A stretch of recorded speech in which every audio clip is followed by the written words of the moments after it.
In this video, we're going to introduce the last two concepts, and I'm going to leave you guys to solve a bunch of problems on your own. I'm also going to be creating worked example solutions later to cover most of these different concepts in each topic as I'll be making it. So let's first start with kinetic energy.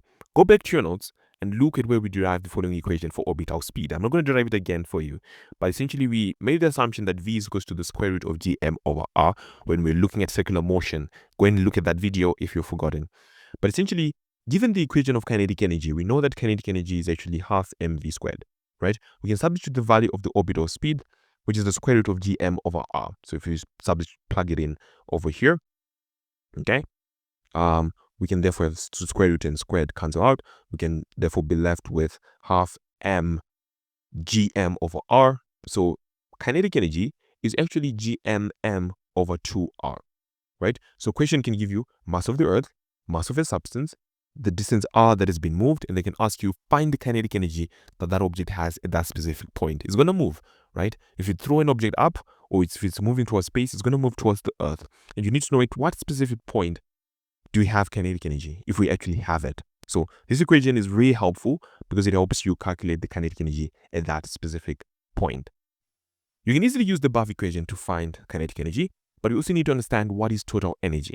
We talked about two quantities: potential energy, gravitational potential energy, and kinetic energy. So it's important for you to understand that those two are closely related by a connecting equation which says the total energy is the sum of the kinetic energy and the gravitational energy, the gravitational potential energy. So ET, which is the total over here, is actually going to be equal to EK plus EP. Very important equation for you to be thinking of. So E total, we've already talked about it being gm over 2r. That's EK, which is the kinetic energy, the total of that. And the gravitational potential energy, we've defined it in the last video. If you don't understand it, go and watch that video. We defined it as negative gmm over r. So if you look at that, we can say the common denominator is 2r, r into r. We have 2 gm over r. Then we have gmm. They cancel out. We're left with negative gm over 2r. So the total energy at a specific point is actually negative gmm over 2r, right? So those are the three equations that you must be mindful of. This is a question which we're going to look at together, which further explores this concept. But essentially, the total energy is given by this equation, right? If you want to find what is the total sum of the potential and kinetic energy at a specific point, use that equation. The total kinetic energy is given by this equation. If you want to find what is the kinetic energy at that specific point, use that equation. The total potential energy is given by, where are we? It's given by this equation, right? Over here. So if you're at a specific point, you can find the kinetic energy very easily, potential energy very easily, and the total energy very easily. And that will essentially be it. That will be our last concept that we will explore in this topic. And again, a lot of past papers, guys. The best way to understand physics is practice.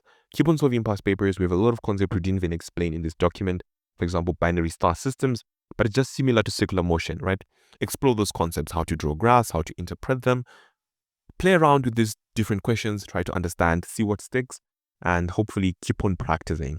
But this is the end of our theory aspect for gravitational fields, and I'll catch you guys in the next topic. We'll be exploring a completely different and fascinating aspect of physics. But until then, all the best, have fun, stay curious, stay hungry.